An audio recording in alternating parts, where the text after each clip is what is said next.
नमस्कार समस्त को मोर सुंदर सा मिनी व्लॉग रे आपण मानक स्वागत। तो यही व्लॉग रे आपण मैंने वीडियो देखिकी जानी पारथबे आमे कुआडे जाउचो।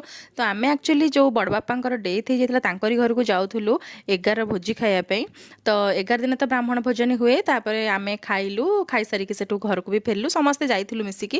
तो गोटे कथा कहबी सांग माने मनीष को केबे भी छोट कि बड़ केबे भाबिबेनी काहे कि ना समस्ते समस्तक पई मूल्यवान जहा को भी आमे हेय माने हेय ज्ञान करूथबा ना दिन दिन एमती समय आसो आम गोड़ भी धरिया पड़ो। तो से केबे भी भावेनि किए छोट किए बड़ तो छाड़ते से कथा।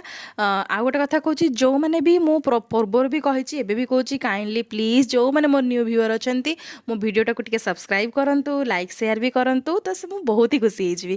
तो ये सब कम सरला आम ए घर को फेरुचु देखो झील ये के फांका जगह पाई बढ़िया से खेलुची।